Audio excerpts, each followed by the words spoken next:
je propose que tu commences alors, Mounir. Ok. Bonjour à toutes et à tous. Donc, c'est la deuxième partie aujourd'hui du webinaire qu'on avait eu la semaine passée concernant l'entrepreneuriat social, comment ça fonctionne. Et on avait développé tous ensemble l'analyse SWOT. Donc, on a vu tous les éléments forts et faibles de l'application qu'on tentait de développer. Ici, vous voyez, je ne sais pas si tout le monde a la possibilité de voir le PowerPoint. Donc, Moi, je le vois en tout cas. Normalement, Ouais. on le voit. Normalement, il est… Ok, parfait. Bon, en fait, c'est simple. Si vous ne le voyez pas, vous commentez. Sinon, donc je vous le présente. Attendez. Donc, il y a toutes les forces et toutes les faiblesses et toutes les menaces et opportunités qu'on a distinguées. On avait pris en long et en large. C'était surtout un besoin important et urgent. C'était la raison principale pour laquelle l'application était intéressante. Puis ça nous permet aussi de balayer tout un ensemble de fake news. Il y avait cette question concernant la compétence du médecin. Finalement, quel type de médecin choisir? On avait parlé également de la vie privée, quelle est la limite et comment la législation va régir en tout cas notre business plan. Au niveau des menaces, il y avait une question de se demander, finalement, on rentre dans une phase de déconfinement, est-ce que l'application en vaut toujours la peine? Et quel est l'impact de l'État vis-à-vis de cette potentielle innovation et nouvelle technologie? Et au niveau des opportunités, on en avait vu tout plein.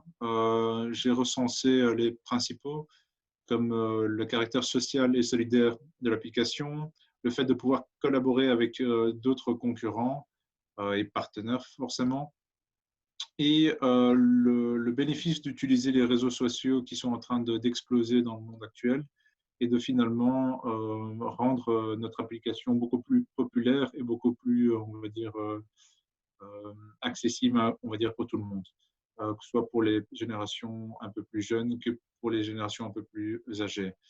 Voilà, donc ce qui va se passer dans ce webinaire, c'est qu'on va rentrer dans une phase plus technique. Ibrahim va vous développer énormément de choses parce que vous avez vu dans la première partie l'aspect, on va dire, entrepreneurial. On va y revenir pour voir comment fonctionne un business plan.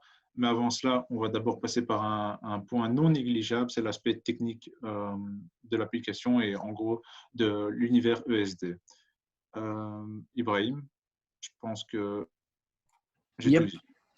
Alors, on va peut-être vite faire un petit passage sur la DIA de maintenant et répondre peut-être aux points d'interrogation. Donc, pour les faiblesses, c'est là où il y a le plus de points d'interrogation, je pense. Alors, est-ce que tout le monde a un mobile? Non. C'est clairement non. Les personnes qui… Donc, il y avait la question de fracture numérique et tout le monde mobile, c'est un peu… ça se rejoint un peu. Et l'idée, c'est aussi de chercher comment atteindre ces personnes-là. Et on va le voir dans l'analyse qu'on fera un peu plus tard. Budget suffisant, on va partir du principe qu'on a un budget suffisant, en tout cas pour développer une app, si on respecte certaines règles.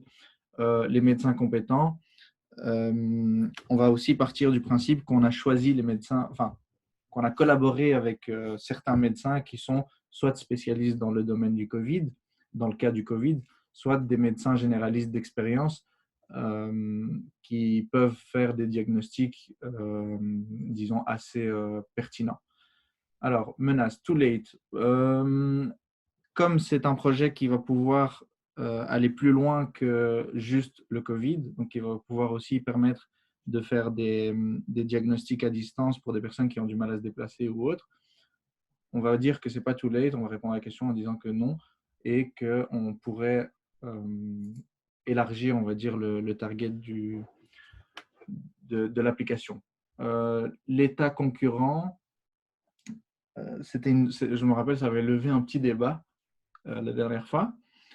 On va partir du principe qu'on est en collaboration avec l'État, dans le sens où, par exemple, j'ai vu hier ou avant-hier, je ne sais plus, qu'au Maroc, il y a une application qui est développée par l'État, mais vous doutez bien que ce n'est pas l'État qui a la main dessus, c'est une sous-entreprise, j'ai oublié.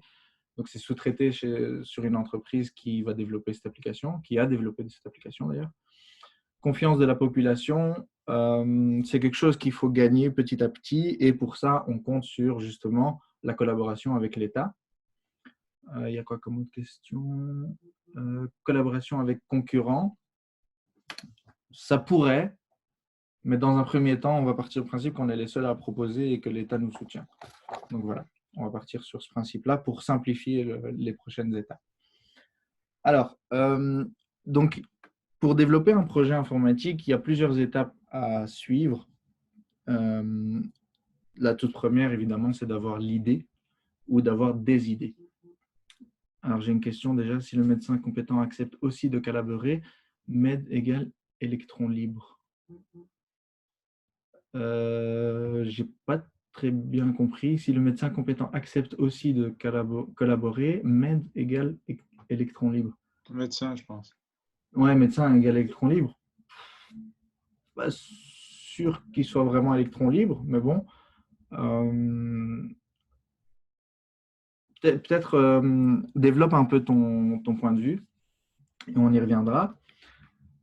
Alors, j'en étais où? Oui, donc il faut avoir des idées. Et toutes ces idées, quand on est plusieurs à travailler sur un projet, il faut évidemment brainstormer. C'est ce qu'on a fait avec Mounir la semaine passée. Donc, on a relevé un peu les points, etc. Nous, en amont, avec Tine, on a un peu discuté aussi de l'idée du projet. Donc, la partie brainstorming a été faite. La partie faisabilité, donc c'est définir si le projet justement est faisable, est-ce qu'il y a des forces, des faiblesses, des menaces, des opportunités. Ça a été fait aussi la semaine passée et on vient de le rappeler en début de séance. Maintenant, on va passer à une partie qui est beaucoup plus technique, beaucoup plus dans le vif du sujet, on va dire, beaucoup plus concrète. C'est d'établir un cahier des charges. Alors, pourquoi est-ce qu'on a besoin d'établir un cahier des charges? Pour deux raisons principales. La première, ça va être le fait qu'il faut toujours mettre à plat ce vers quoi on va et ce de quoi on vient. Le cahier de charges va permettre justement de mettre à plat toutes les idées, toutes les fonctionnalités et tous les choix qu'on aura fait. Pour que plus tard, on ne dise pas oui, mais au début, on avait dit ça et après, on a dit ça. Tout ça, ça peut mener à des confusions. Et le cahier des charges va être là pour mettre tout le monde d'accord. Pour établir ce cahier des charges, non, il y a une deuxième raison, c'est que justement, il faut pouvoir revenir sur quelque chose, sur des détails, si jamais on a un oubli ou si jamais on a un doute pendant le développement et pendant le suivi de l'application. Donc, le cahier de charges, il va être en deux parties et on va faire ça aujourd'hui ensemble. La première partie, ça va être la partie fonctionnelle. Donc, définir toutes les fonctionnalités que l'application propose, que ce soit très bien pour les médecins ou pour l'utilisateur final qui est un patient.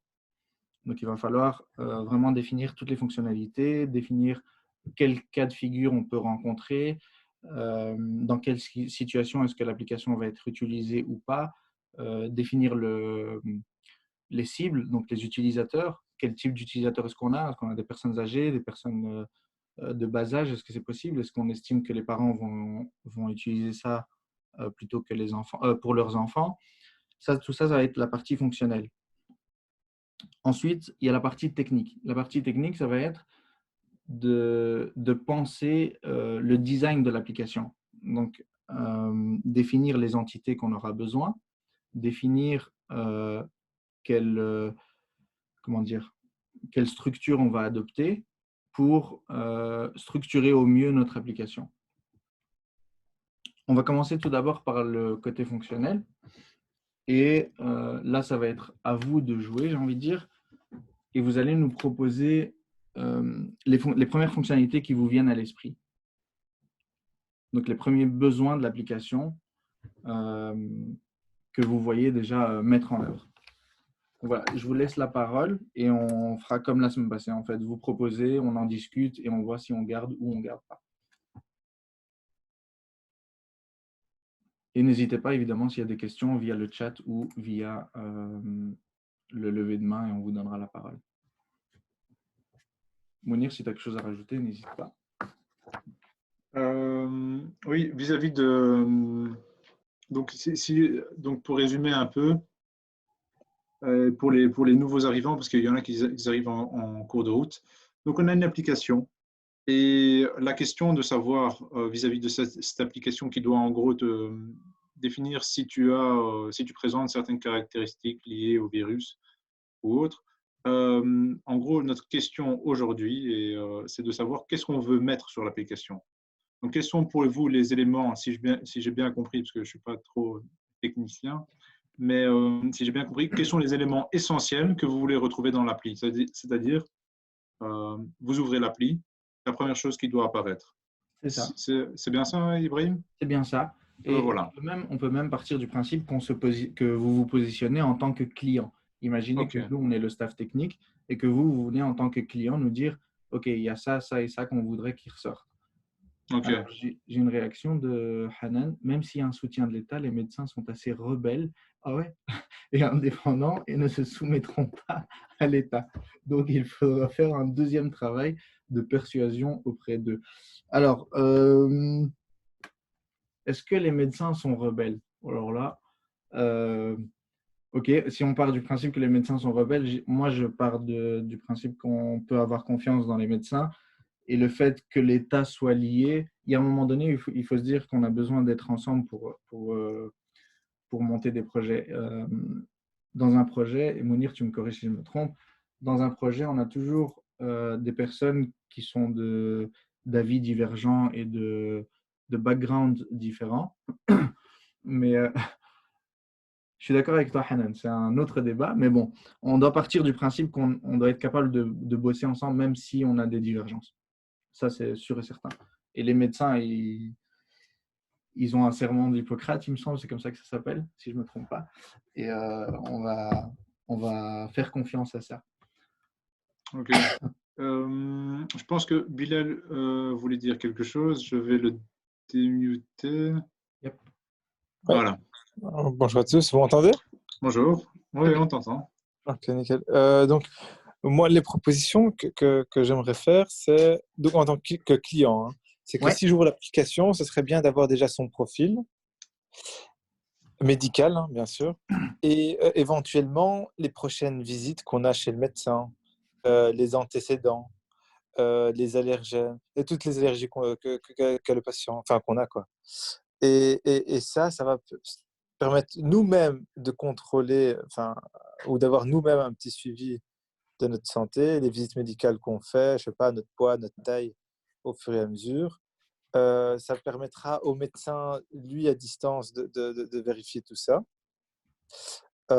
Et nous-mêmes, s'il arrive quoi que ce soit, par exemple, on n'a pas tous sur soi une carte médicale qui dit les vaccins qu'on a déjà fait, le groupe sanguin auquel on appartient, etc., etc.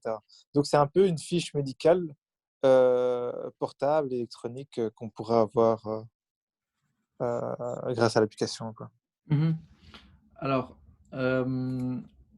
intéressant pour le profil médical, mais c'est intéressant. La gestion des rendez-vous, c'est aussi intéressant. Donc, si j'ai bien compris, c'est juste un listing des rendez-vous qui existent, qui sont prévus. Ça, ouais. Il ne doit pas permettre de prendre des rendez-vous. Éventuellement, ouais, pourquoi pas. Ça, c'est notre idée.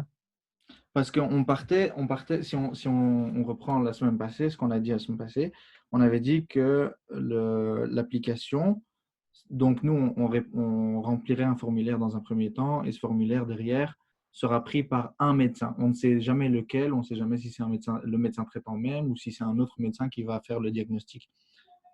Pour le profil médical, pour ton information comme ça, c'est un truc en plus,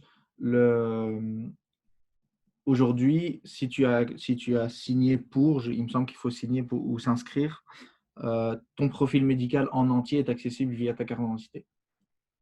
Pour tous les médecins en tout cas.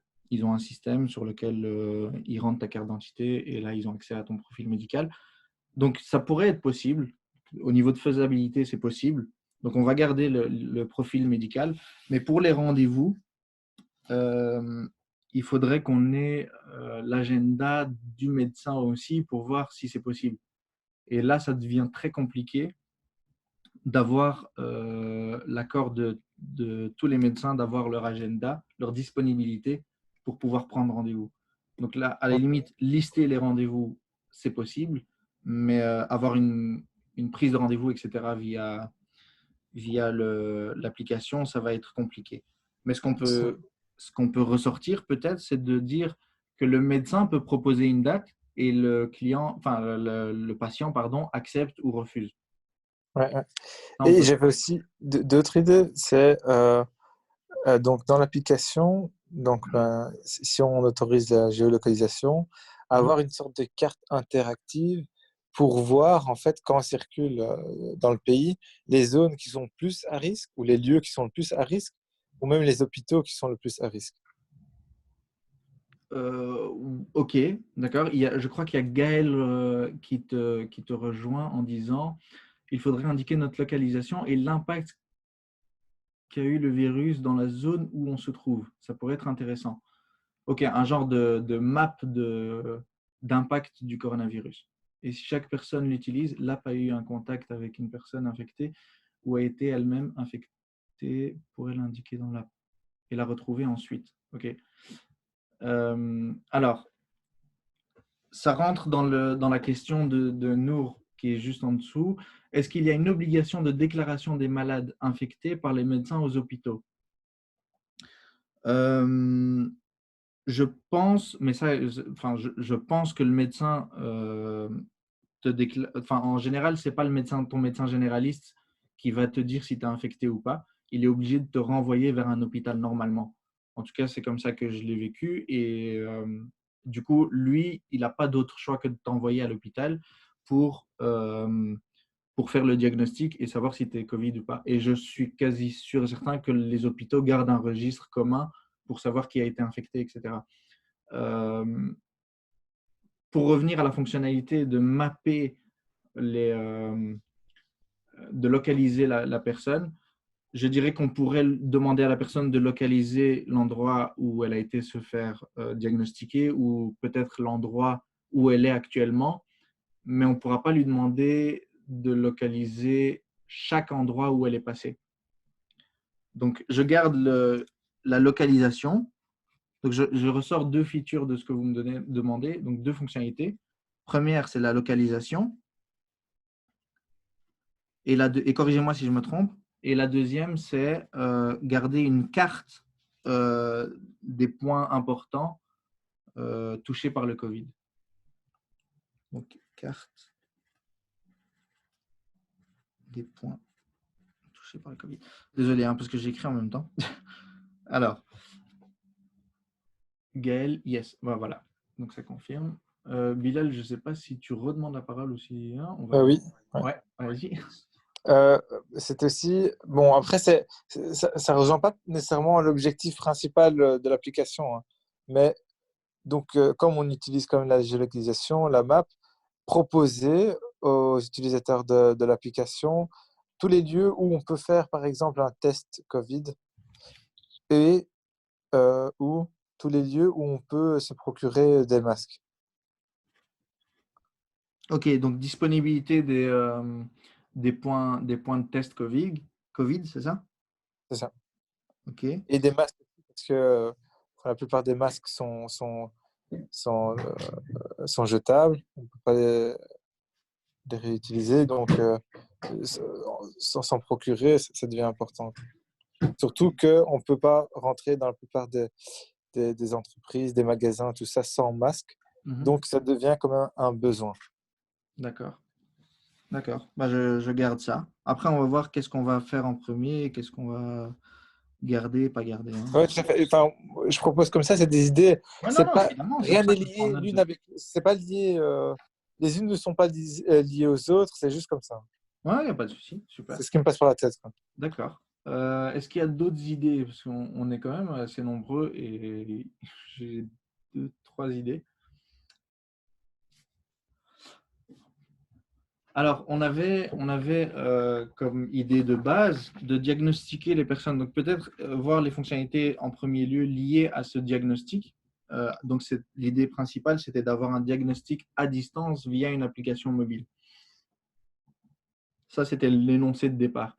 Comment est-ce qu'on implémenterait, comment ça se représenterait de faire ce diagnostic? Quel serait le flow?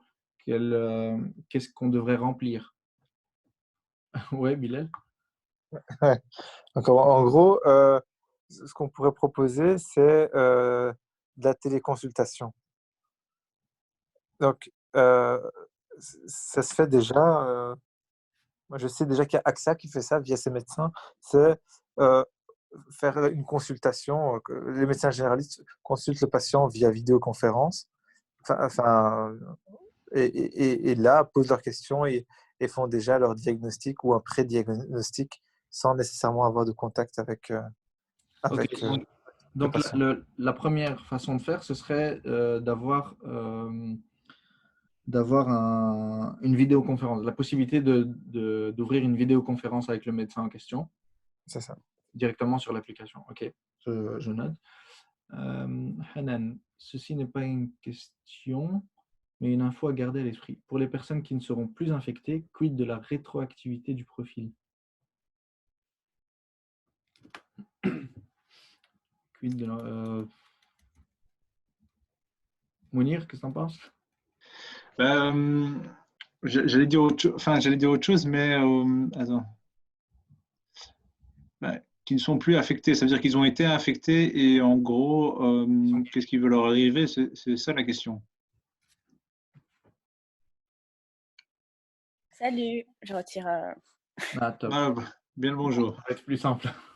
Ah oui, donc on va lister donc tous les gens qui sont infectés, porteurs du virus, mais une fois qu'ils ne sont plus porteurs de la maladie, comment le notifier dans l'application?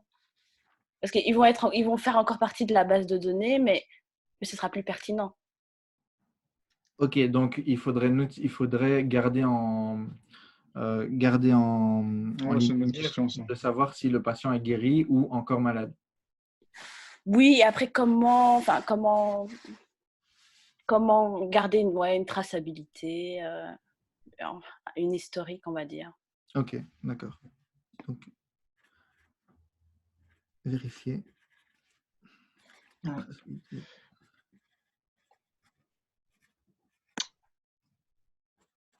Ok.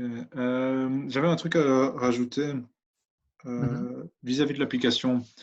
Ce qu'on pourrait faire, c'est aussi, bon après c'est une idée, hein, c'est apporter des éléments qui font en sorte que la personne n'oublie pas l'application.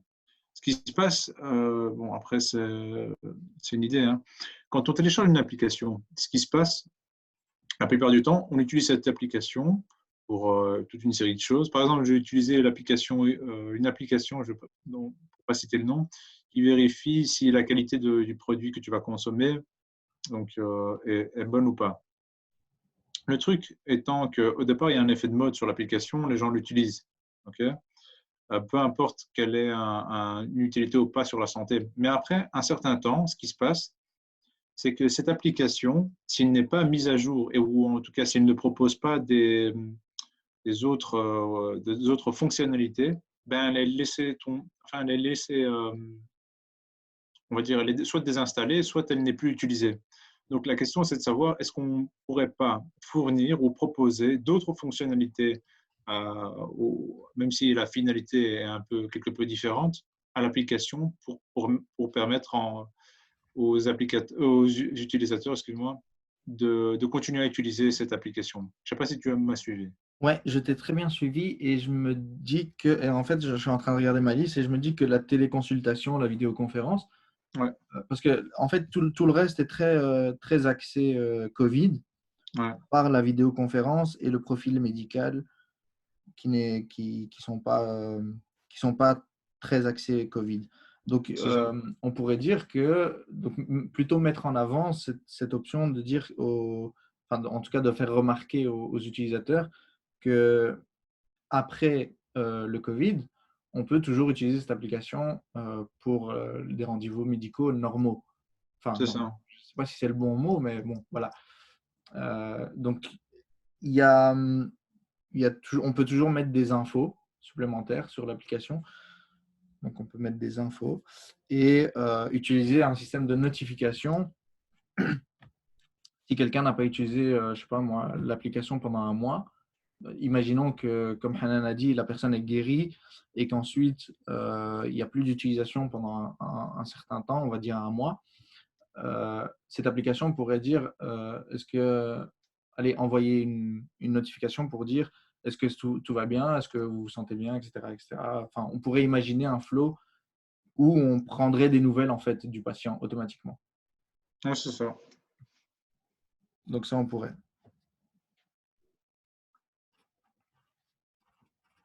Un peu comme un ami comme ça qui demande comment tu vas, est-ce que tout se passe bien, Ouais, ce c'est ça genre en de fait. choses.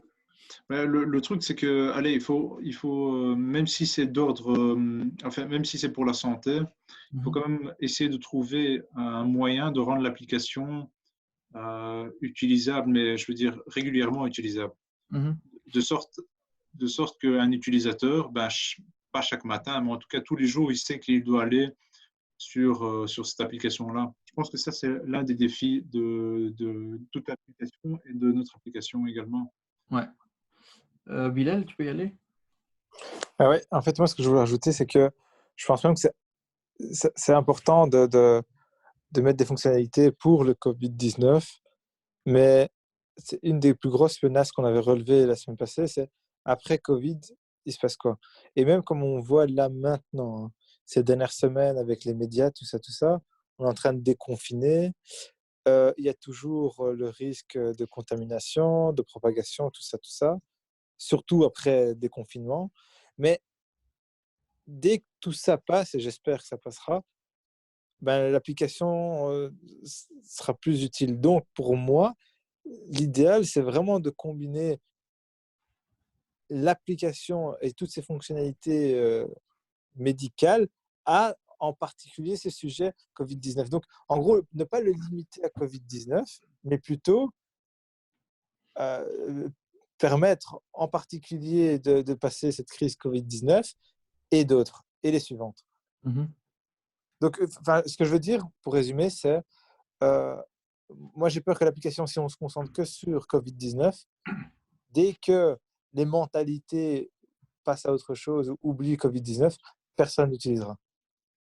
Ok, mais si on propose tu vois, ici on propose, donc j'essaye de recadrer un peu pour revenir Ouais, à la fonctionnalité principale et dire qu'on doit proposer à la base un diagnostic. ouais. Donc, d'abord, ok, est-ce que tu n'as pas déjà été dans le cas où tu as envie d'avoir un diagnostic sans aller chez le médecin, sans te déplacer, et imaginons il est tard le soir, tu n'as pas envie d'aller aux urgences, mais tu as besoin d'un diagnostic.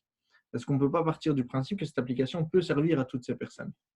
Ouais, tout à fait. Tu vois, c'est une application bonne à avoir pour ce genre de situation.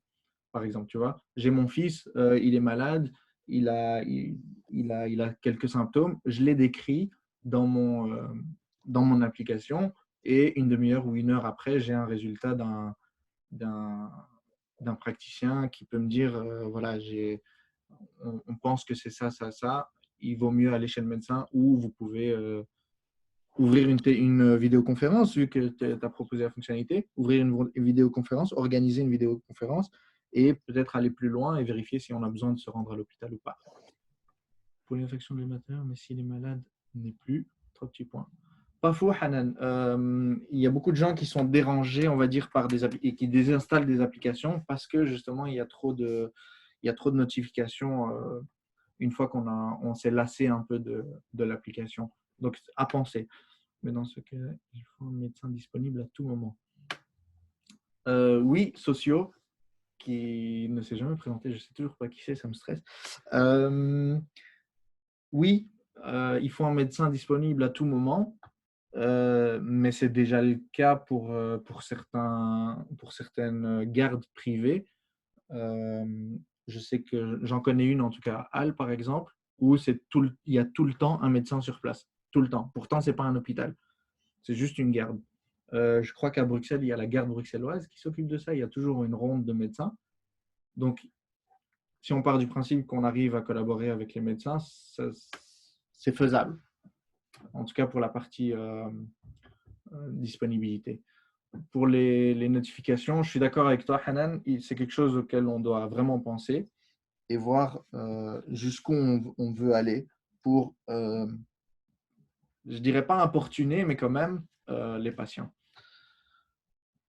Alors, on va peut-être aller plus en profondeur dans l'analyse fonctionnelle. Maintenant, il me faut vraiment comment est-ce qu'on va diagnostiquer n'est plus égal d'essai. Ah, ok. Vu comme ça, écoute, wow. Je dirais que dans le cas d'un décès, c'est comme dans toutes les applications comme Facebook, Instagram, etc., les réseaux sociaux, par exemple, il y a deux choix. Soit son profil reste, soit on peut, via un accès à son profil médical, savoir qu'il est décédé et désactiver son compte, ou en tout cas l'archiver.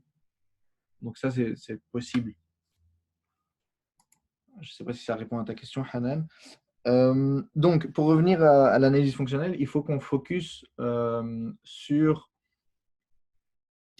le flux.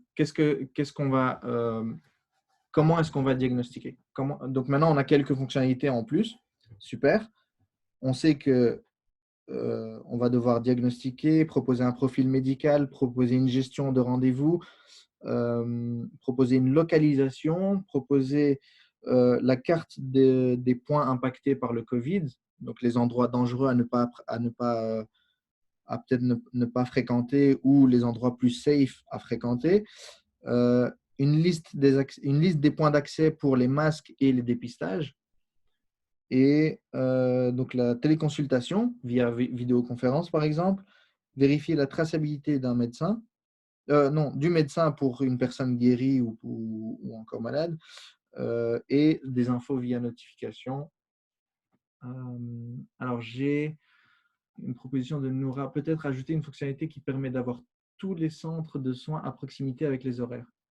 Oui, donc ça rejoint un peu la liste des points d'accès pour les masques, les dépistages. Je vais rajouter les centres de soins plus horaires. Centre de soins plus horaires. OK. Donc maintenant, il nous faut un flow. Les médecins ont aussi accès à l'application, donc on peut aussi mettre à jour le profil. Oui, évidemment que le médecin aura accès au profil, mais lui, il va pas. En fait, si on crée un profil médical, il va falloir passer par la centrale qui réunit ça. Donc, on va peut-être collaborer avec eux pour demander un accès à un profil médical avec un consentement du patient, évidemment. Donc ça va être tout un travail. Et du coup, si lui, il met à jour le profil médical à la centrale, nous, on aura d'office les mises à jour. Donc ça va être un travail de collaboration avec la centrale. Donc je reviens à mon flow. J'espère que je vais y arriver. Il faut imaginer le flow de la personne qui utilise l'application. Comment est-ce qu'il peut avoir un diagnostic? Donc, j'ai mon téléphone devant moi, j'ai installé l'application et après, comment est-ce que j'accède aux fonctionnalités que vous proposez? Alors, je vais lever un point que personne n'a encore proposé peut-être parce qu'il semble évident, c'est que sans authentification, on ne peut pas savoir de quel patient il s'agit. Donc, la première chose qu'il faut dans notre analyse fonctionnelle, c'est de dire, OK, la première chose que le patient doit faire, c'est de se connecter à l'application. Donc, avoir une authentification, on appelle ça une authentification, afin de savoir à qui on a affaire.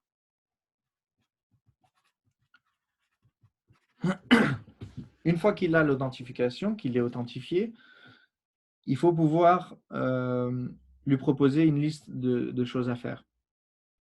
Donc, moi, je le vois comment? et vous me dites si vous le voyez autrement. Moi, je le vois comment? C'est une fois qu'on est connecté, on ouvre l'application, on a un genre de menu qui permet soit de faire un diagnostic, soit de consulter la fameuse map. Et dans la map, on aura plusieurs sous-choses. Donc, soit de contacter un médecin directement. Et là, alors, on a une liste des médecins qui proposent la vidéoconférence et qui sont disponibles ou pas, avec peut-être un statut online ou offline. Et le quatrième point serait le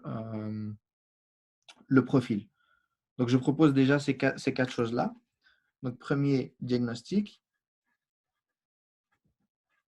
Deuxième, si vous voulez rire, j'ai déjà oublié ce que je viens de dire. Donc, diagnostic. Ah oui, une carte. Donc, une carte des proximités avec tous les masques, enfin, tous les points d'accès pour les masques, pour le dépistage et pour les centres de soins avec les horaires.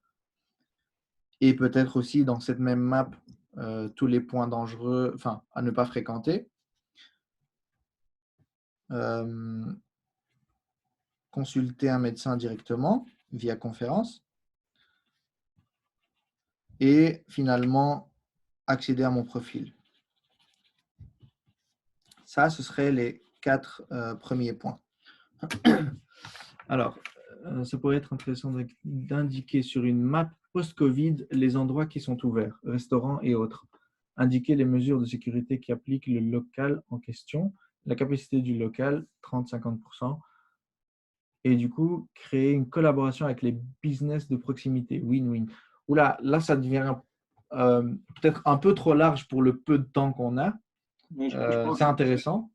C'est un entrepreneur, lui. Ouais, c'est fort probable. Il n'y a pas d'autre explication. Si tu es un entrepreneur ou pas. Mais oui, c'est une chouette fonctionnalité, mais on va la mettre de côté et on ne va pas l'implémenter ici. On va pas y penser parce que ça sort beaucoup trop du cadre. Déjà, on est un peu sorti parce qu'à la base, on partait sur un diagnostic. Là, on est sur de la localisation, sur des informations supplémentaires, sur un profil médical, sur des gestions de rendez-vous. Donc, il y a plusieurs choses qui rentrent en compte qui sont hors du cadre qu'on avait au début. Info sur taux de remplissage des hôpitaux. Oui, on peut le rajouter à la carte pour le taux de remplissage. Donc, ça reste dans la fonctionnalité de la carte.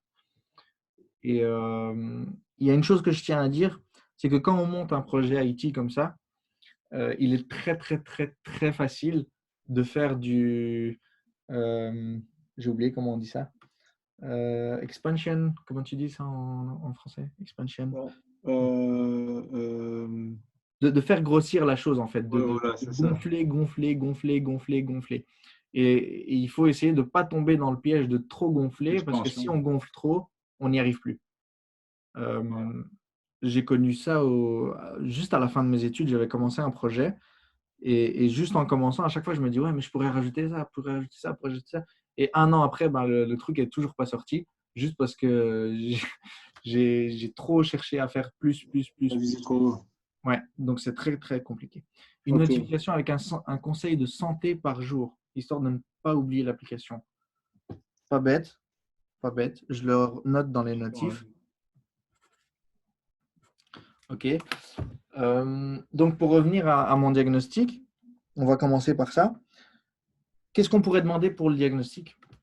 Donc, la personne arrive, elle ouvre son application, elle a les 4 choix. Diagnostic, carte, consulter un médecin directement ou accéder à son profil. Il choisit de faire un diagnostic. On est là pour ça à la base. Donc, il choisit de faire un diagnostic.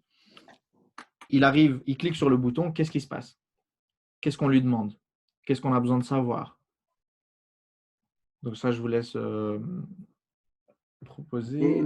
Il y a un point essentiel que je trouve dans l'application, c'est qu'elle doit être relativement facile. Imaginons que quelqu'un ouvre une application. En général, les applications qui durent, c'est à mon avis, c'est les applications qui sont très faciles à utiliser. Donc, dans les réponses que vous allez donner, pensez toujours à faciliter. de l'utilisation, en gros. C'est voilà, les questions qui, en gros, c'est limite oui-non.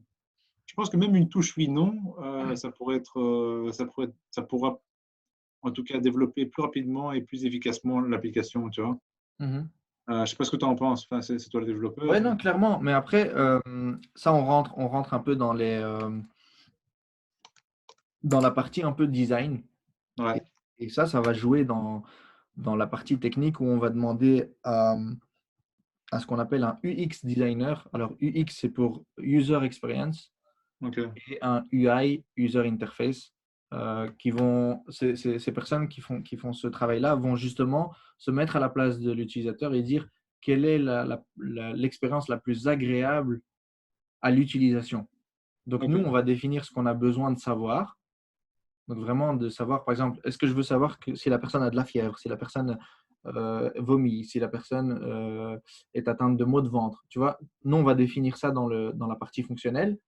Et après, dans la partie technique, on va demander à un UX designer de venir travailler le côté expérience utilisateur. Donc, venir travailler la facilité, l'ergonomie, etc. Le design aussi. Tu vois, tout ça, ça va venir dans le côté technique. Oui, Bilal, tu peux y aller? Mais en fait, ça rejoint un peu ce que tu as dit. Enfin, je ne savais pas que ça faisait pas partie des propositions. En gros, c'est justement de dire, de voir avec un médecin déjà, ou de nous-mêmes nous renseigner quels sont tous les symptômes qui permettent de détecter un Covid ou pas. Enfin, en tout cas, enfin, tous les symptômes que présente le Covid-19. Mhm. Et moi, j'allais proposer ça sous forme de questions, justement. Donc, comme quand, par exemple, j'invente, hein, mais on va sur un site internet et on fait une simulation, par exemple, pour un prêt bancaire ou pour une assurance. Il y a plein de questions, tout un formulaire qu'on remplit et après, en fonction des réponses, on nous dirige vers une ou l'autre solution. Et Mhm. donc, une solution, ce serait, ah ouais, directement, il faut faire la téléconsultation avec un médecin, ou il faut absolument se faire dépister directement, ou il faut contrôler ceci. Et donc, en gros, donner des conseils ou des solutions en fonction du questionnaire qu'on a rempli. Donc, toi, tu dis que en fait, c'est une intelligence artificielle qu'on implémente là-dedans en disant, suite au modèle connu, on va dire, tu prends les résultats, pardon, excusez-moi. Donc, on va prendre les résultats du diagnostic, donc du formulaire, et dire, OK, c'est un cas à 60% dangereux, à 60% à risque, donc on va faire une vidéoconférence. Si ça dépasse les 75%, alors on propose d'aller directement à l'hôpital, de se rendre directement à l'hôpital. C'est ça? C'est dans cette optique-là que tu veux Oui, aller? exactement. Ok, super, Exactement. je note. Donc, redirection après formulaire.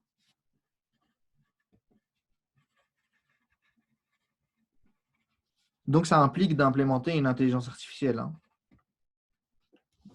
Comme ça. Euh, Enfin, je sais pas, je m'y connais pas énormément, mais pour moi pas, parce qu'en gros, il suffit de créer plusieurs scénarios en fonction des réponses aux questions.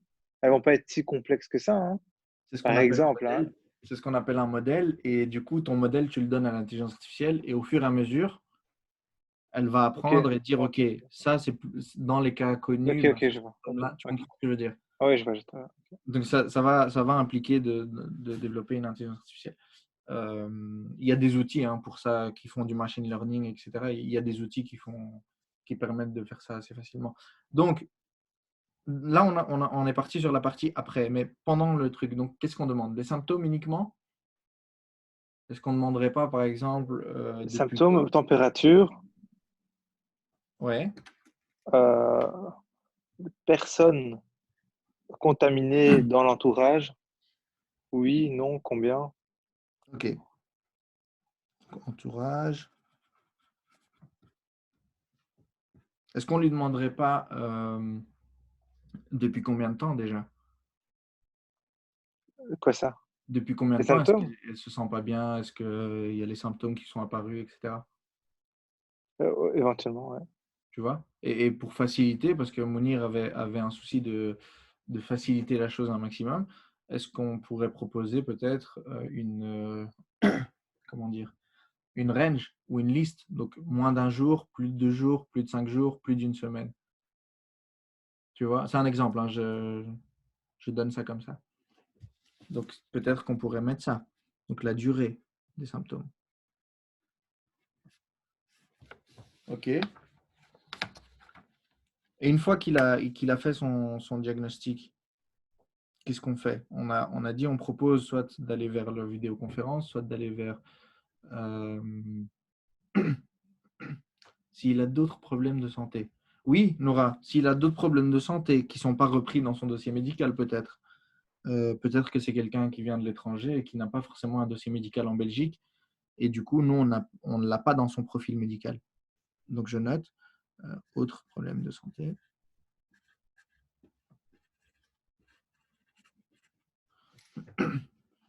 D'accord. Donc là, on est bien, je pense. On a les symptômes, la température, savoir si son entourage est infecté ou pas, la durée et les autres problèmes de santé. Et alors, je vois Yasmina qui propose lieu de contamination, travail ou autre. Ouais, on pourrait même aller plus loin, c'est travail, maison ou autre. OK.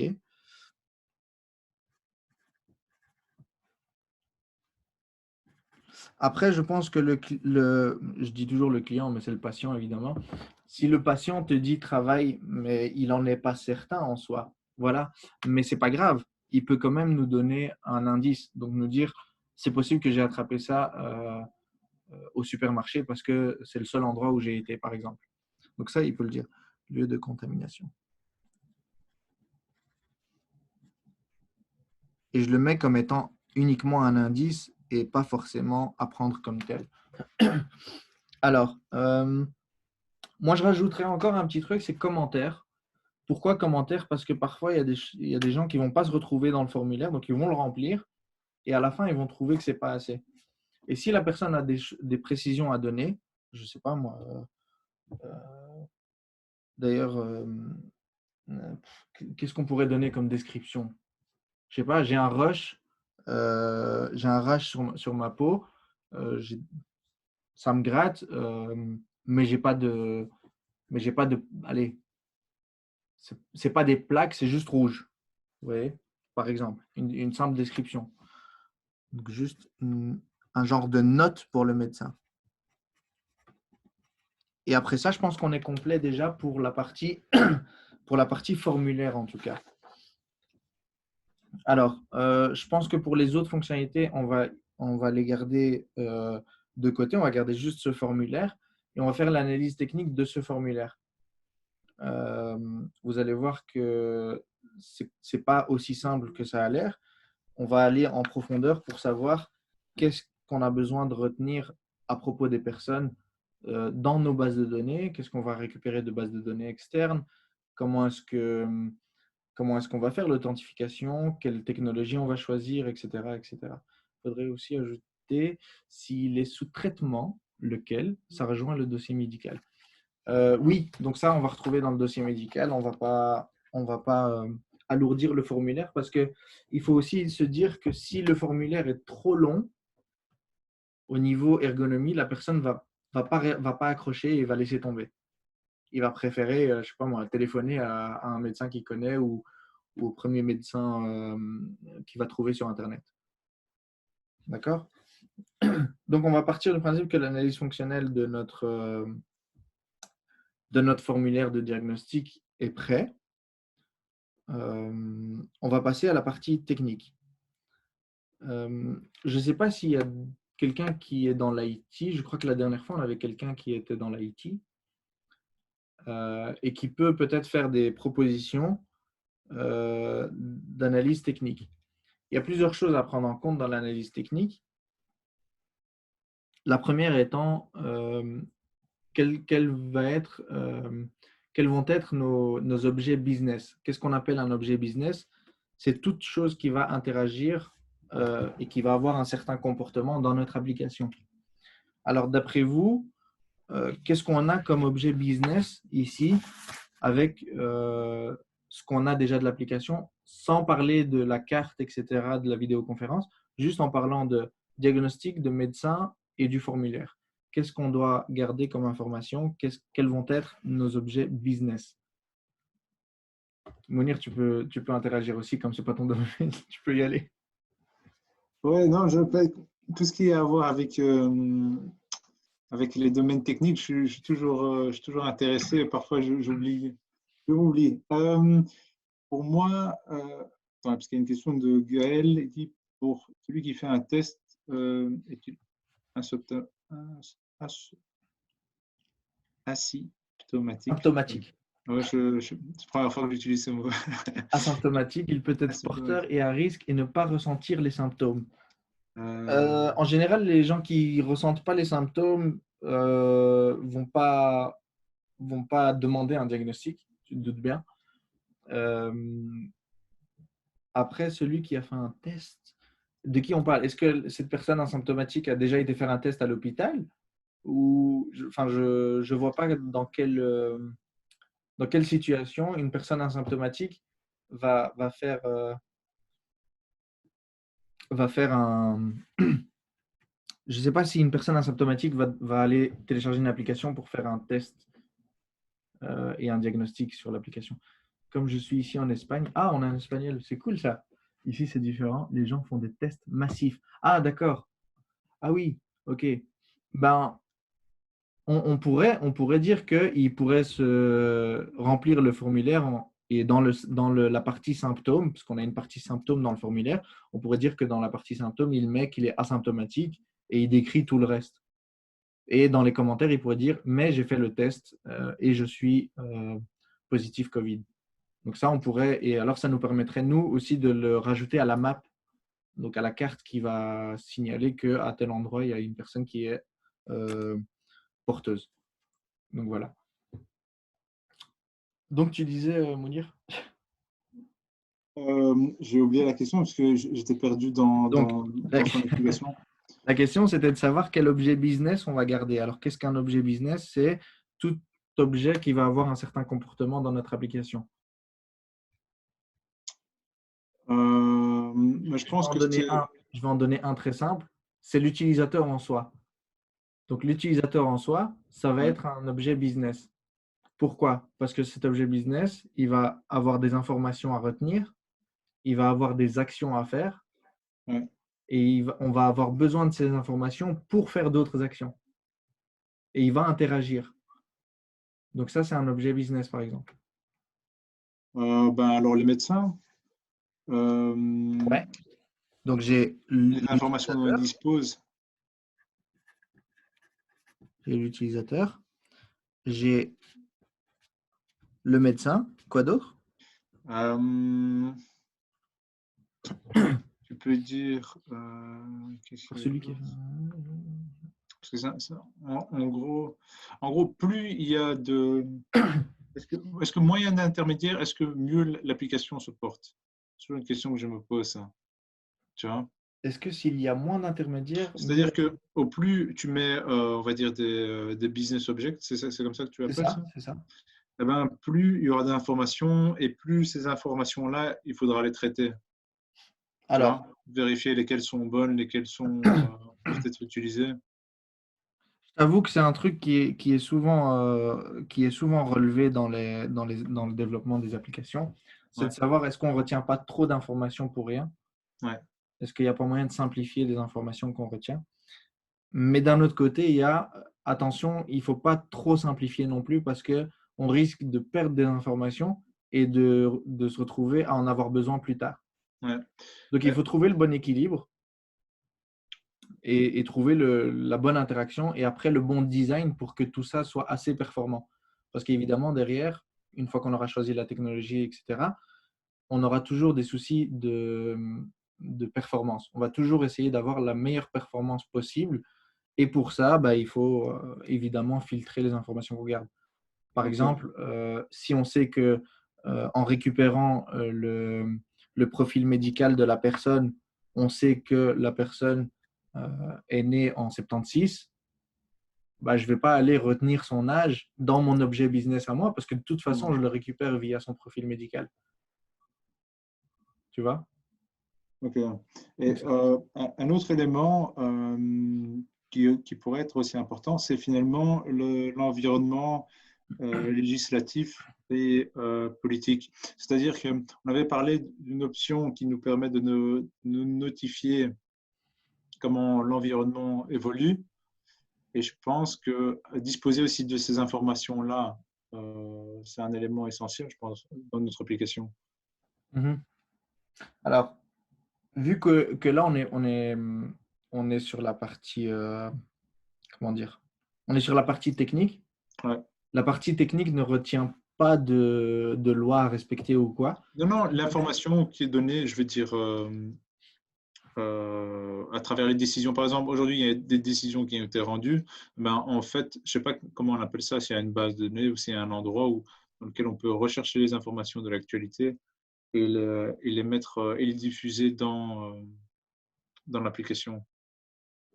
Tu veux dire par rapport au Covid? Ouais. Ouais, on pourrait. Par exemple, tout ce qu'on va représenter dans la map, etc., entre autres. Ouais.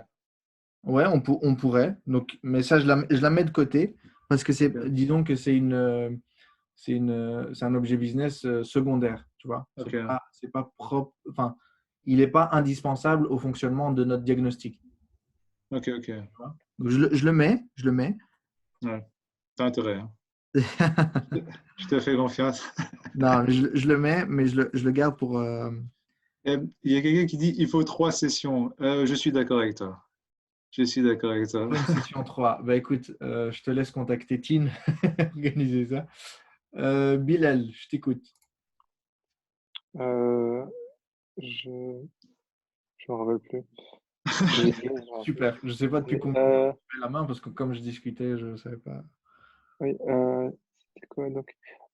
Juste clarifier déjà, c'est quoi l'objet business? Et si je peux parler d'un truc business, c'est juste le smartphone que les gens utilisent, la compatibilité. Je sais pas si ça répond aux critères objet business parce que j'ai pas très bien Ok, compris. l'objet business, en fait, comme je t'ai dit, par exemple, là on en a deux pour l'instant, on a l'utilisateur et le médecin. Ce sont deux objets, donc vraiment, imagine des intervenants dans l'application. Et ces intervenants, on doit récupérer des informations dessus et ces intervenants vont avoir des comportements. Qu'est-ce qu'on appelle un comportement? C'est dire, OK, dans ce cas-là, j'agis comme ça, dans ce cas-là, j'agis comme ça et je fais telle action. Ça, c'est un objet business. Ce que tu m'as donné comme exemple, c'était quoi? C'était donc le smartphone des personnes, quoi. Le smartphone. Le smartphone, c'est une plateforme, ce n'est pas un objet business. Donc, il ne fait pas partie de ton application. Ok. Mais il fait partie de la plateforme sur laquelle tu vas déployer ton application. Alors oui, Ok. on doit garder en compte qu'il faut être disponible pour un maximum de comment dire, il faut garder un maximum de compatibilité, mais malheureusement, tu ne seras jamais compatible à 100%. Et tu ne vas pas retenir ça dans ton application. C'est pas ton application, c'est le choix de technologie si tu veux. Donc ça ne rentre pas dans l'objet business. Ok, Ça va? merci. Ouais, c'est clair. Super. Donc, info, décision. Super. On a donc l'utilisateur, le médecin et les décisions qui ont été prises suite, donc les différentes informations qui ont été prises suite au diagnostic, si j'ai bien compris, Hanan. N'hésite pas à désactiver ton micro, c'est beaucoup plus simple. Donc, information, état, on va mettre. Ouais, état, qui va être les infos et les décisions. Tu me dis si je me trompe, hein, Hanan. Donc, c'est toutes les informations et décisions qui ont été prises suite à un diagnostic sur l'application même. Donc, ça, je suis OK. Je l'ai mise. Donc, on a l'utilisation, le médecin et l'État. Et aussi niveau européen. J'ai pas tout compris. Moi, je pensais que tu parlais de l'état du statut du patient, en fait. Ah non, je disais l'État. L'État, Ouais, l'état, ouais. L'état, c'est tout à l'appelle-lui. l'heure. Oui, OK. Non, D'accord. non. Alors, l'État, ça va ça va pas être un objet business parce qu'il n'a pas d'interaction directe dans notre application. Tu comprends? Je réfléchis, Réfléchis. mais il peut prendre. Parce que des directives ou des décisions de l'État peuvent impacter sur d'autres variables de l'application. Mais bon, ça, Normalement, non. Et de toute façon, même si elles impactent, s'il y avait un impact sur notre application, l'impact serait au niveau développement et pas au niveau comportemental. Ça veut dire quoi? Ça veut dire que, par exemple, si on nous dit demain le GDPR a changé, on ne peut plus garder les informations un mois, on doit les garder 3 jours max. C'est stupide, hein, mais je dis ça comme ça. C'est un exemple. Et ça ne va pas impacter le comportement de l'application en tant que telle, mais ça va impacter notre base de données. Donc, c'est notre base de données derrière qui va être, comment dire, c'est notre base de données qui devra être clean up tous les 3 jours.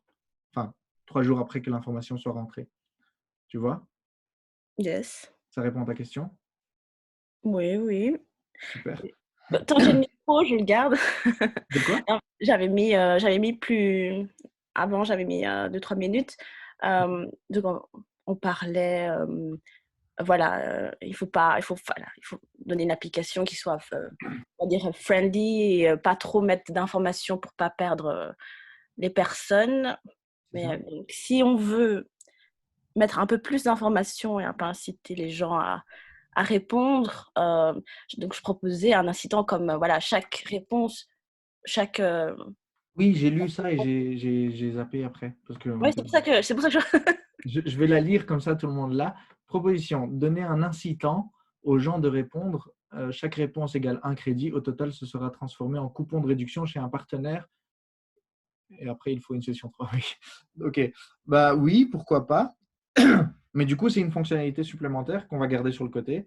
Mais c'est une bonne idée. C'est une bonne idée et je dirais même que c'est un pendant de l'histoire des notifications. Donc, ça nous éviterait peut-être de pinguer à chaque fois le patient pour lui rappeler que l'application existe. oui, c'est ça. Il faut aussi que voilà, l'incitant, voilà, c'est le bâton et la carotte. Le bâton et là, la carotte. Non, mais donc, c'est que voilà, lui spontanément, il Bravo. veuille aller sur l'application parce qu'après, voilà, il pourra avoir 25% chez Carrefour, voilà, on va dire. Ok. C'est une bonne idée. Ça ne rentre pas dans les objets business qu'on a besoin, mais c'est une bonne idée de fonctionnalité en tout cas. Ok, je coupe. Alors, oui, vas-y. Ah non, c'est fini, c'est fini. Ah, Go. ok. Donc, et du coup, attends, tant que j'étais au micro, Yes. t'as pas d'autre idée que l'utilisateur, le médecin? Et ben, du coup, j'ai rajouté info et décision de l'État sur l'état du patient, pardon, pas l'état en tant que gouvernement. Donc, j'ai trois entités. Est-ce qu'on a une autre entité? Alors, pour vous faciliter la tâche, j'ai peut-être un autre indice. C'est que, imaginez votre base de données. J'imagine que tout le monde sait à peu près à quoi ressemble une base de données. Donc, c'est un endroit où on va garder des informations. Mais les informations, on ne va pas les garder en vrac. Ce n'est pas un fichier Word dans lequel on va tout mettre une ligne suite à l'autre, mais on va garder des chapitres et des sous-chapitres et des entités. Alors, ce qu'on appelle des entités, c'est justement l'objet business. Alors, d'après vous, qu'est-ce que j'ai besoin de garder dans ma base de données comme entité, comme objet business? D'après toi, Hanan, à part l'utilisateur, le médecin et les informations qu'on a récoltées suite à son diagnostic, quelle autre information je pourrais garder? Je suis étonné parce qu'il y a un truc qui est très flagrant et personne ne l'a encore sorti.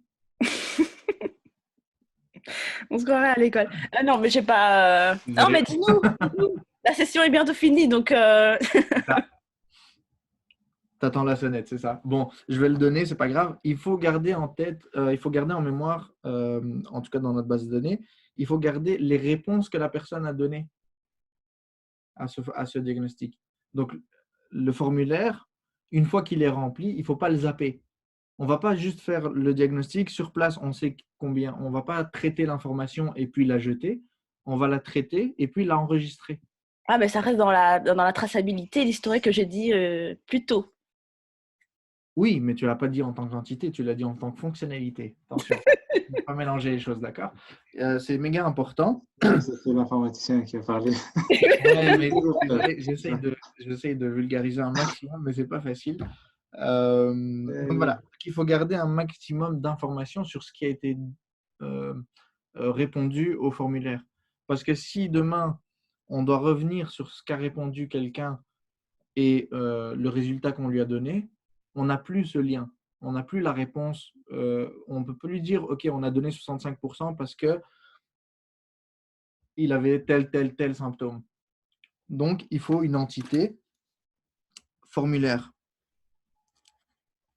avec les différentes informations. Donc, la température, les symptômes, l'entourage, la durée, etc. etc. Quoi d'autre? On a dit qu'on voulait lister les différents hôpitaux auxquels on peut se rendre pour faire un diagnostic. Ça, c'est important pour que directement après le diagnostic, on puisse proposer une liste des hôpitaux disponibles à ce moment-là pour aller faire un test Covid. Donc, je dois enregistrer chez moi, dans mon application, une liste des hôpitaux partenaires. C'est très perturbant de ne pas avoir de retour. Mais donc, Non, rajouter une entité qui va être les partenaires. Donc, et les partenaires seront liés, évidemment, seront liés au médecin. Parce qu'un médecin, soit il est indépendant, et du coup, c'est lui le partenaire, soit il est lié à un hôpital, et c'est l'hôpital le partenaire. Donc voilà, on pourrait garder ça comme information. Donc je reliste un peu. On a l'utilisateur en tant que tel, le médecin, l'état, donc l'information et les décisions suite à son diagnostic, le diagnostic en lui-même, que j'ai appelé formulaire, et les partenaires. Donc, c'est nos 5 entités. Chaque entité va représenter des informations dans la base de données et elles auront des relations entre elles. Je ne vais pas rentrer dans le détail technique, mais au moins, on a une partie de notre analyse technique qui est notre base de données. J'ai 2 choix maintenant pour les quelques minutes qui nous restent. Soit on parle des différentes technologies qu'on peut utiliser, soit on parle du design. Comment est-ce qu'on va designer l'application? Comment est-ce qu'on va choisir le flux? Donc, je vous laisse peut-être juste me répondre rapidement, ou le premier qui a la parole, il pourra me dire on peut prolonger de 15 minutes, on me dit, à l'oreillette. Mais donc on peut prolonger de 15 minutes, super, on peut aller jusqu'à 19h30 si je ne me trompe pas. J'aurais dit le design. Le design plutôt que les technologies possibles? On peut faire un mix des deux, mais le design, je pense qu'il va avoir des idées. Enfin, en tout cas, je l'espère. Okay. Je vais commencer en fait vis-à-vis du design. Vas-y, c'est un plaisir. Ouais, parce que j'ai quelques idées. En gros, je pense que d'abord, l'application, ça ne doit pas être une application sérieuse, ça doit être une application, je ne veux pas dire fun, mais en tout cas attrayante. En gros, la plupart des applications, de nos jours, ce qu'ils font, c'est qu'ils utilisent énormément de jeux de couleurs. On devrait avoir un jeu de couleurs spécifique à notre application. Par exemple, quand on sait que WhatsApp, l'icône c'est vert et la majorité des choses qu'on retrouve dans l'interface était verte au départ, mais après ça a changé.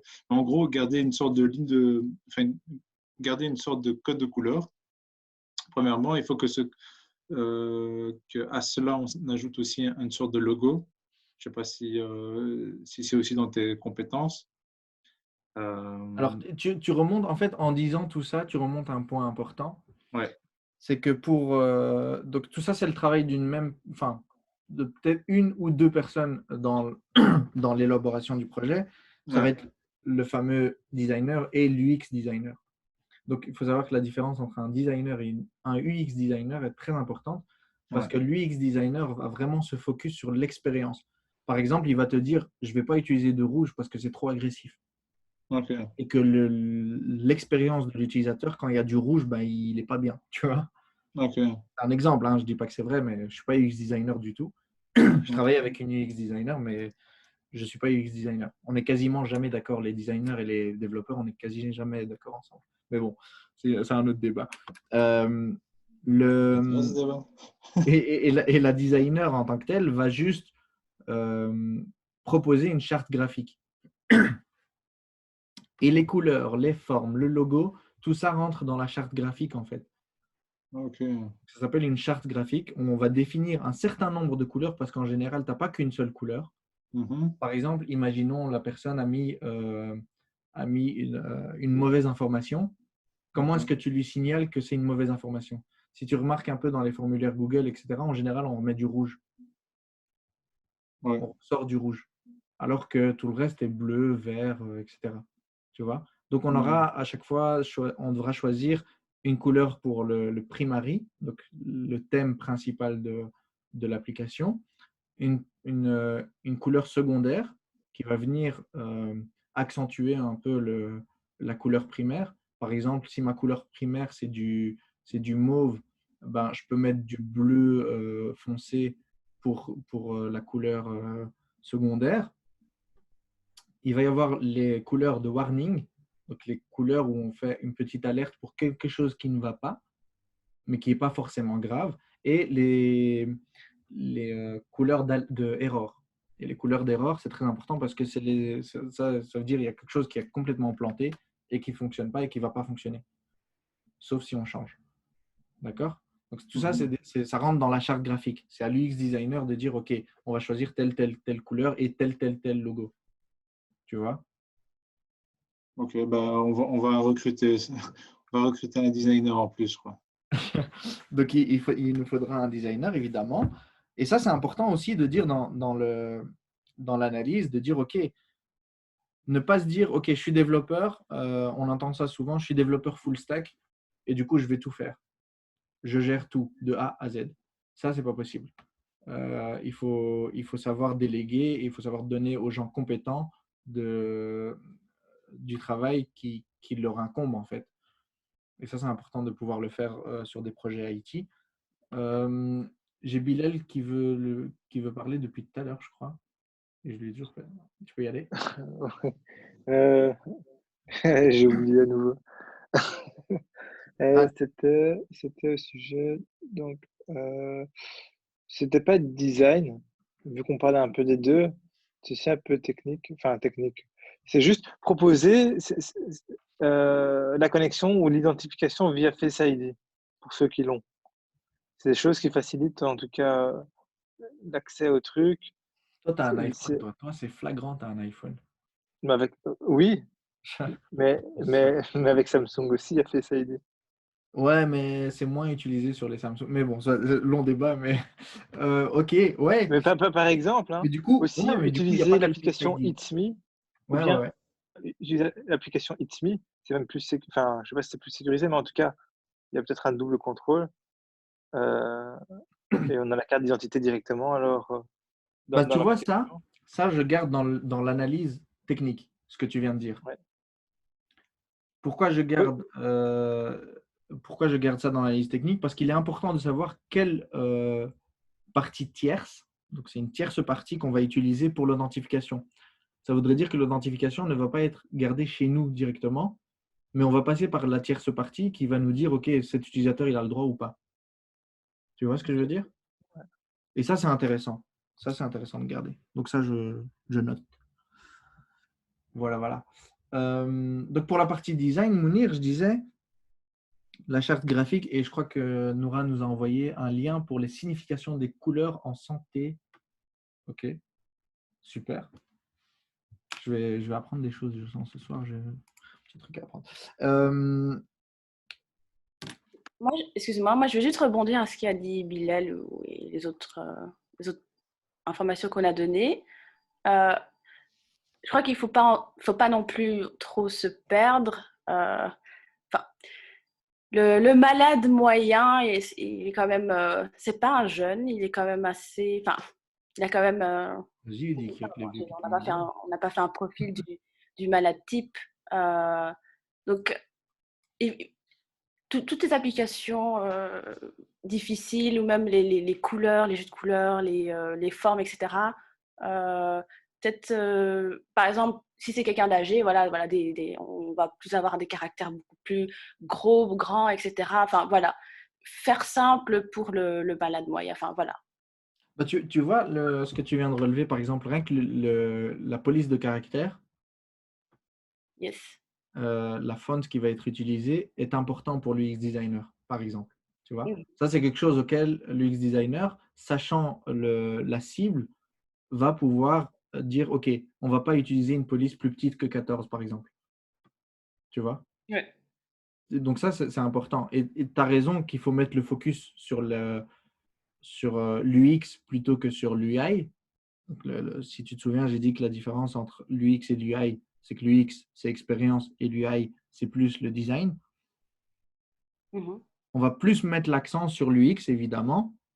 Et les couleurs, tant que ce n'est pas trop agressif, c'est bon, on prend. Tu vois? Et que ça rentre dans notre optique. Oui, oui. Parce que, par exemple, j'aurais pu très bien te demander, qu'est-ce que tu aurais imaginé du logo de Teen s'il était rouge vif? Tu vois, Euh, si la DIA qui est devant toi analyse SWOT projet, si tout était rouge vif au lieu de mauve. le rouge, il y a 1000 significations par rapport au rouge. Non, mais toi, comment tu le verrais là tout de suite sur ta DIA si c'était du rouge vif? Comment tu le sentirais? T'aimerais bien? Dans l'idée, oui. Peut-être là, peut-être tu as envie que je dise que ça va peut-être un peu trop flashy. Et- Voilà. Donc, tu vois, il y a toute cette idée aussi de flashy. En dehors, oui, Noura, le rouge, ça peut impliquer agressif, danger, etc. Mais pour d'autres, ça implique l'amour, la sensibilité. Ou le standard Euh, de liège. Ou même la force. Enfin, voilà. le rouge, la Ferrari, c'est force? rouge. Je ne savais pas. Je savais pas. Mais par exemple, notre boîte, enfin là où je travaille, notre couleur principale, c'était un rouge pas vif, mais un peu plus foncé. Et là, ils viennent de passer à du rose un peu clair, enfin, un rose limite rouge, mais ça reste du rose. Et pourquoi est-ce qu'ils ont fait ce choix-là? Parce que justement, le rouge était un peu trop passé de mode, on va dire. Et tu serais étonné de voir l'impact des couleurs sur les utilisateurs. C'est impressionnant.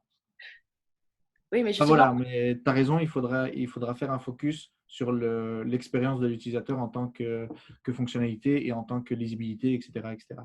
oui, oui, juste pour finir avec les couleurs, le rouge, ça a aussi des, euh, des sentiments, des avis positifs. C'est comme Ferrari, pourquoi mettre rouge? Rouge, c'est la force, et voilà, etc. Donc, juste, je pense que ton entreprise va revenir en rouge dans 5 ans. Non, ouais, je pense pas. Il y a eu tout un débat là-dessus. Mais ouais, je vois ce que tu veux dire. Mais bon, après, il y a aussi des choix à faire, hein. À un moment donné, on aura plusieurs couleurs et le choix revient toujours à la majorité, comme je dis toujours. Donc Oui, voilà. oui, il faudra juste, enfin, comme j'ai dit au tout départ, c'est juste se mettre à la place de notre target cible, notre cible, et faire par rapport à Ouais, lui, vis-à-vis de lui, pas nous ce qu'on pense. ouais, c'est clair, c'est vrai. C'est vrai. D'accord. Bah, il faudra tenir ça en compte. Et pour le design, comment dire, vu qu'on n'a pas de UX designer sous la main et qu'aujourd'hui c'est compliqué d'avoir un UX designer compétent sous la main, euh, on va partir du principe qu'on va choisir nous-mêmes les couleurs et le template, donc les 4 couleurs, et on va aller sur ça. Ce que je propose, c'est que si jamais il y a une troisième séance, moi je vais peut-être préparer un premier jet de l'application. Donc je vais designer un premier jet, une démo de l'application avec juste, donc il n'y aura pas d'identification parce qu'il me faut une partie tierce et que je n'aurai pas le temps de le faire. Mais donc le menu principal avec les 4 boutons et suivi du formulaire de diagnostic. Donc je vais essayer de vous préparer ça pour la semaine prochaine. Et vous verrez peut-être un peu les complexités de l'implémentation. J'essaierai de passer un petit peu sur ce que j'ai rencontré comme problème, etc., etc. Je ne sais pas si quelqu'un a des questions sur tout ce qu'on a fait aujourd'hui. Je sais que c'est un peu parti dans tous les sens. 1 heure, c'est pas facile du tout pour faire un cahier de charge, une analyse fonctionnelle, une analyse technique. On a clairement juste survolé le truc. On a fait ça un peu de manière interactive en essayant de vous faire agir un maximum. Qu'est-ce que je peux dire? Oui, donc je disais qu'on a été très à la surface parce que si on rentre trop dans le technique, je pense qu'on n'aura jamais le temps de faire ne serait-ce que la moitié de ce qu'il faut pour aller plus loin. Mais il y a une chose qui est importante, et c'est un peu l'objectif des deux webinaires, c'est de voir les choses en surface finalement et voir en quoi consiste ou en quoi consisterait une formation ESD. Vous avez la possibilité, excusez-moi, vous avez la possibilité de vous inscrire pour septembre, ça c'est un petit rappel. Et je vais vous envoyer d'ailleurs un formulaire à compléter en fin de séance. Et l'objectif, c'était vraiment, voilà, on a vu en quoi consistent les formations, quelles sont vos attentes, est-ce que c'est quelque chose qui vous parle, est-ce que c'est quelque chose que vous aimeriez voir plus en détail? C'est un peu ce qu'on fait, Ibrahim et moi-même, et Nassera et Aphrodite, donc qui sont des autres responsables de formation, durant nos formations. C'est qu'on voit les choses beaucoup plus en détail, on prend un peu plus de temps. Je pense qu'Ibrahim a fait un travail colossal, moi je peux le dire, hein, en vous présentant les éléments essentiels de la création d'une application. Maintenant, si la majorité du groupe désire avoir une troisième séance dans laquelle on ira un peu on ira plus loin dans le procédé, dans l'application et finalement dans la mise en circulation de l'application, ça c'est à vous de voir. Je pense que Ibrahim, contredis-moi si je me trompe, est partant pour une troisième séance. Bien sûr, et je dirais même que je vais préparer un début de base de données avec ce que j'ai, avec ce qu'on a dit aujourd'hui. Je vais préparer un mini cahier des charges, mais genre mini, genre un cahier de charge d'une page maximum, peut-être 2. Et comme j'ai dit, peut-être présenter peut-être une première, un premier jet d'application, mais vraiment, enfin, vous le verrez, quoi, qui tournera. J'espère trouver le temps ce week-end. Et voilà. Brahim, oui, c'est moi. j'avais juste une petite chose, mais donc du coup, il faudrait juste qu'on se mette d'accord avec les participants sur le moment où ça pourrait se faire, parce que donc mercredi prochain à 18h, il y a un autre webinaire qui est prévu sur le développement personnel et la confiance en soi. Donc du coup, soit j'imagine qu'avec Zoom, on peut faire 2 réunions Zoom en même temps avec le même compte ou pas? Nope. Non? Alors ok. Bah, alors du coup, il faudrait peut-être décaler celle-ci pour OSD à un autre moment alors. C'est simplement ça. D'accord. Ben, je propose que les personnes qui sont connectées, Bilal, Hanan, Gaël, Nour, Noura, Socio, qui ne veut pas me dire qui c'est, Yasmina et Waïl, pourquoi pas, et Inès, Tout à fait. de nous dire peut-être la date qui vous convient le mieux, comme vous êtes ceux qui sont venus le plus de fois, les 2 fois en fait. Ouais. Donc proposez-nous peut-être des dates. Anytime, Hanan. Ça, c'est l'esprit positif. Ça, j'aime bien. Alors, le vendredi aussi est déjà pris, le vendredi soir à 18h. Donc, en fait, concrètement, je pense que ce qui reste comme jour pour Zoom, donc c'est le mardi et le jeudi. Mardi ou Si jeudi, c'est, ok. ouais, si c'est la même tranche d'heure. Je propose qu'on fasse un tour de table alors. Gaël, est-ce que tu penses pouvoir venir mardi ou jeudi?